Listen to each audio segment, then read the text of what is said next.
Shalom Bapak Ibu dan Saudara sekalian yang dikasihi Tuhan. Sore ini kita jumpa lagi dalam Realities Channel yang episode yang ke-8 ya. Yaitu bicara tentang visi Tuhan untuk bangsa dan gereja. Visi Tuhan yang sudah saya terima lama, tapi saat ini waktunya Tuhan untuk saya sampaikan pada hari ini. Ya, visi Tuhan untuk bangsa dan gereja. Bapak Ibu sekalian, pada tanggal 20 September 1965, pada waktu itu saya berdoa jam 7, biasa saya baru masih remaja, kebiasaan saya itu, yaitu tiap jam 7 malam saya harus berdoa baca Alkitab. Nah, waktu itu belum ada listrik, ada lampu tempel. Setiap jam 7 malam itu saya harus baca Alkitab.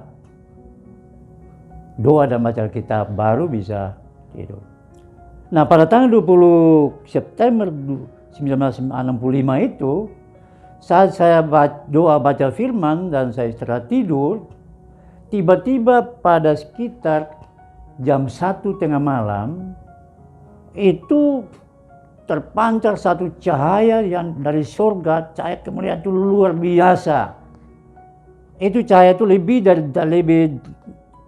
dasar dari cahaya matahari karena tembus sampai ke dasar bumi yang terdalam sekalipun. Nah, dari dalam cahaya itu ada suara. Sampaikanlah kepada ayah dan ibumu, bertobatlah kamu karena kerajaan surga sudah dekat. Itu dalam roh saya komplain sama Tuhan. Tuhan, bagaimana saya bisa menyampaikan minta pertobatan kepada orang tua saya? Saya ini anak Tuhan.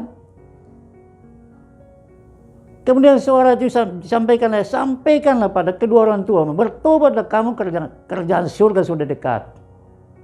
Dan situ air mata saya mengalir dan banjir itu Roh Kudus merasakan hadirat Tuhan yang luar biasa saat itu. Tiba-tiba adik saya mungkin dengar, yaitu Melkianus Anin, sudah almarhum. Ya. Nah, bapak saya waktu itu, bapak tiri saya Edu Ani Markus Ola, dan mama saya itu Yansi Ado pada waktu itu. Bagaimana mungkin saya sampaikan pada orang tua saya, Pak, Tuhan. Tapi Tuhan sampaikan, bertobatlah kamu karena kerajaan surga dekat. Kemudian waktu itu saya sadar dan saya ingat firman Tuhan itu dalam Matius 4 ayat 17. Ya. Ayat 15 sampai 17. Tanah Jebulan dan tanah Naftali, jalan ke laut, daerah seberang sungai Yordan, Galilea, wilayah bangsa-bangsa lain. Bangsa yang diam dalam kegelapan telah melihat terang yang besar, dan bagi mereka yang diam di negeri yang dinaungi maut telah terbit terang. Ayat yang 17. Sejak waktu itulah Yesus memberitakan, bertobatlah sebab kerajaan surga sudah dekat. Saya sudah sampaikan pada episode yang lalu, kunci masuk surga adalah pertobatan. Dari zaman PL, PB, Rasul. Kemudian Yesus sendiri menyampaikan, itu tema khotbah pertama, yaitu bertobatlah kamu karena kerajaan surga sudah dekat. Nah, Bapak Ibu sekalian, saya waktu itu belum menyadari bahwa ada rencana apa dalam hidup saya. Apa maksud Tuhan ini? Nah, setelah memang saya dari kecil ingin menjadi hamba Tuhan, jadi pendeta. Ya, semula ingin mau sekolah di STT Jakarta. Nah, teman saya 2 orang STT Jakarta, yang ketua sinode, Tobi Mesak sama Beni Fobia, dia ketua sinode. Tapi saya nggak lanjutin, malah saya masuk tentara. Masuk tentara 67 di Korps Militer waktu. Harus saya digodok dulu. Rupanya Tuhan mau supaya sebelum menjadi hambaku, digodok dulu dalam disiplin militer. Nah, itu latihan di Bali, kemudian latihan di Bali, Tabanan Bali, kemudian ditempatkan pertama di Banten tahun 1967 sampai pensiun 1977, pindah ke Kerawang sampai pensiun 95. Nah, rupanya saya diproses dulu, dibentuk dulu, pendidikan militer yang keras, baru menjadi prajurit Kristus, hambanya. Nah, setelah masuk dalam pelayanan, mulai tahun 80, itu di GKP, waktu itu menjadi masjid gereja, kemudian 96 97 gabung dengan GB Betani dengan Pak Niko di Rayon 8 Pusat dan Rayon 8 Pak Weko Mulyono. Nah pada waktu itu baru saya menyadari. Nah pada waktu saya menyadari panggilan berita pertobatan sampaikan pada Singalan pada waktu tahun 97. Nah waktu itu saya sampaikan dapat penglihatan tentang bangsa ini melalui Pak Presiden Soeharto waktu itu. Tuhan perlihatkan saya, yaitu Pak Presiden Soeharto dengan Pak Wakil Presiden Tri Sutrisno itu berada dalam satu kamar ruangan. Ada satu tempat tidur, kemudian Pak Harto keluar. Pak Harto keluar, tinggalkan Pak Wakil Presiden. Nah saya tanya apa nih? Nah Tuhan ingatkan bahwa Presiden yang akan datang seharusnya ini Wakil Presiden Tri Sutrisno. Tapi ternyata diserahkan kepada Pak B.J. Habibie tahun itu. Nah, sejak itulah, nah saya waktu itu sampaikan surat, sesuai dengan visi Tuhan, saya tulis surat kepada Pak Presiden Soeharto pada waktu itu. Hanya pada waktu itu tidak sampai surat itu, yaitu saya sampaikan melalui teman saya, Kapten CPM Uldiu di Kelapa Gading. Nah waktu itu dia katakan, wah ini kita orang kecil Bu, jadi potong berdoa sah, dia bilang begitu bahasa Kupang. Akhirnya saya nggak sampaikan kepada Presiden, tapi saya sampaikan tembusannya kepada PGI waktu itu, saya sendiri sampaikan pada PGI 97 itu. Ya. Nah dari situ ternyata setelah itu terjadi peristiwa Juli 97 di Jakarta itu 97-98 itu. Dan sangat disayangkan surat itu tidak sampai kepada Pak Harto waktu itu, padahal itu ada pesan-pesan Tuhan yang penting waktu itu. Ya. Nah itu Bapak Ibu sekalian. Jadi kemudian Tuhan mengingatkan bahwa setelah penggantian presiden dari Pak Habibie ke Pak Gus Dur kan, itu pun Tuhan menyatakan itu. Tuhan menyatakan itu penglihatan itu waktu itu namanya Abdul Rahman. Tapi saya nggak tahu itu Pak Abdul Rahman Wahid.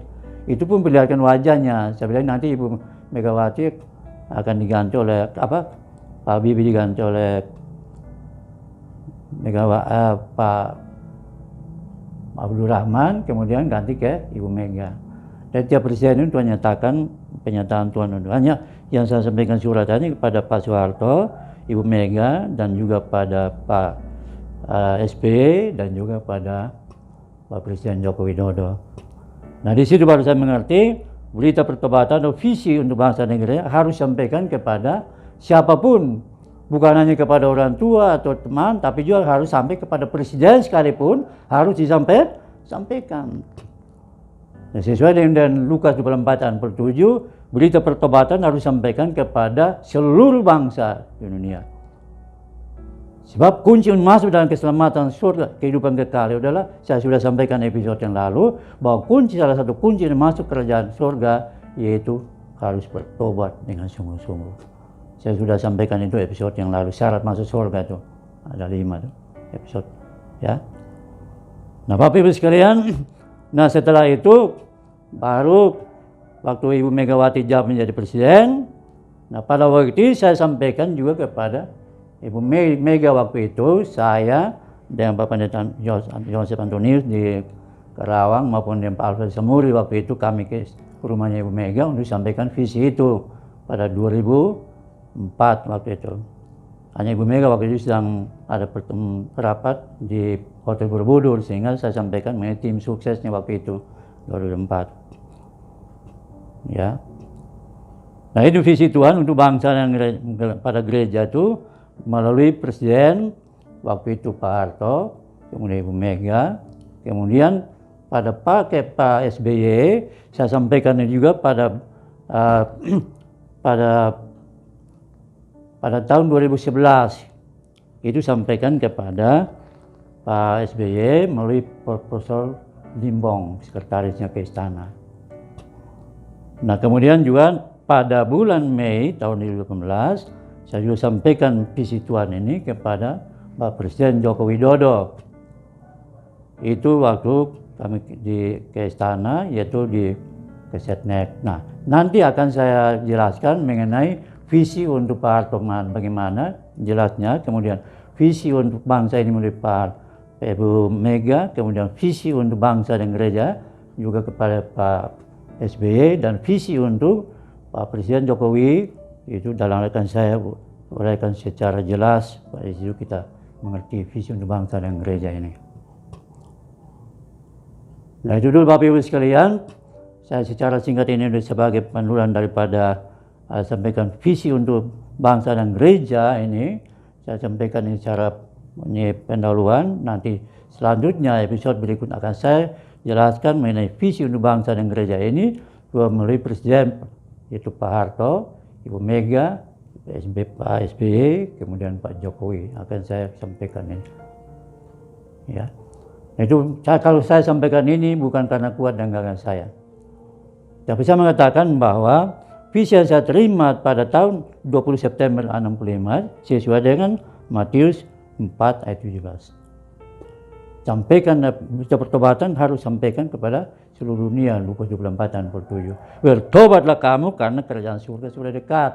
Matius 3 ayat 2, 4 ayat 17, Markus 1 ayat 14 15. Itu misalnya. Kisah 3 ayat 19. Bertobatlah supaya dosamu diampuni. Jadi kunci untuk masuk syarat surga adalah pertobatan. Nah, itu harus saya sampaikan kepada, bukan saja kepada keluarga, pada orang tua, tapi juga kepada semua orang, termasuk pada presiden dan bangsa-bangsa. Untuk itu Bapak Ibu sekalian, kemudian kedua, mengenai cahaya kemuliaan yang suara Tuhan dalam cahaya kemuliaan itu, Tuhan itu tercatat dalam firman Tuhan di dalam 1 Timotius 6 ayat 16. Kita baca dari ayat yang ke-14 sampai 16. Turutilah perintah ini dengan tidak bercacat dan tidak bercela, sehingga pada saat Tuhan kita Yesus Kristus menyatakan dirinya, yaitu saat yang akan ditentukan oleh penguasa yang satu-satunya dan yang penuh bahagia, Raja dari segala raja dan Tuhan di atas segala Tuhan, yaitu Yesus Kristus. Dialah satu-satunya yang tidak takluk kepada maut, bersemayam dalam terang yang tidak terampiri. Seorang pun tidak pernah melihat dia, dan memang manusia tidak dapat melihat dia. Baginya lah hormat dan kuasa yang kekal. Amin. Ya. Jadi suara Tuhan itu dalam cahaya kemuliaan itu benar, itu adalah dari Allah yang bersemayam dalam cahaya kemuliaan. Episode yang lalu saya sudah sampaikan. Wujud Allah melalui cahaya kemuliaan Allah. Nah, itu Bapak Ibu dan saudara sekalian, saya menyampaikan hal ini bukan karena kuat dan gagah saya, tapi gereja Tuhan, saudara dan saya, harus menyampaikan suara kenabian kepada bangsa dan negara ini. Di dalam Amos 3 ayat 7 katakan, apa yang Tuhan akan kerjakan, dia sampaikan kepada hamba-hambanya, kepada para nabinya, untuk disampaikan kepada bangsa ini. Nah, sebelum kenapa juga dalam kitab Nabi Yoel pasal 2, kita tahu semua 28-29, pada waktu menjelang akhir hari-hari terakhir, aku mencurahkan rohku kepada semua manusia, kepada anak-anak, taruna-taruna, orang tua, hamba Tuhan akan mendapat karunia mimpi penglihatan, dan ini waktunya sekarang. Pengenapan dan terus sampai Yesus akan pada kali yang kedua. Untuk kedua Bapak Ibu sekalian, mari biar kesaksian ini menjadi pesan bagi kita, baik keluarga saya, jemaat Tuhan, gereja-gereja bangsa dan negara ini, bahkan mungkin bangsa-bangsa. Kita menyadari situasi dunia pada saat ini. Mari kita sadar, bertobat dengan sungguh-sungguh, berbalik dari kuasa iblis kepada kuasa Allah, gelap kepada terang. Daripada dosa-dosa kita yang lalu tinggalkan dan menjadi hidup baru, suci dan berus di hadapan Allah. Tuhan tahu, mau taruh di hati saya, untuk itu mari Bapak Ibu sekalian, saya berdoa. Keluarga saya, jemaat gereja, bangsa dan ini. Utusan Indonesia supaya diberkati Tuhan. Memang tantangan ini bukan bagi bangsa, tapi bagi dunia. Tapi kuncinya adalah doa. Tuhan kasih ingat saya tanggal 27 Desember di bukit itu Tuhan sudah ingatkan saya. Semua masalah di dunia ini, apapun masalah kita, serahkan pada Tuhan dalam doa. Maka Tuhan yang akan menyelesaikan semuanya itu. Itulah firman Tuhan, kesaksian dan kesampaian Tuhan ini. Biar kita kembalikan semua untuk hormat dan kemuliaan nama Tuhan. Saya hanya sebagai alatnya di tangan Tuhan yang heran. Saya hanya debu, ya. Tapi Tuhan angkat saya dari debu sampah. Kemudian saya dibentuk, diproses untuk menjadi hambanya. Saya nggak ada apa-apanya. Saya hanya sebagai alat.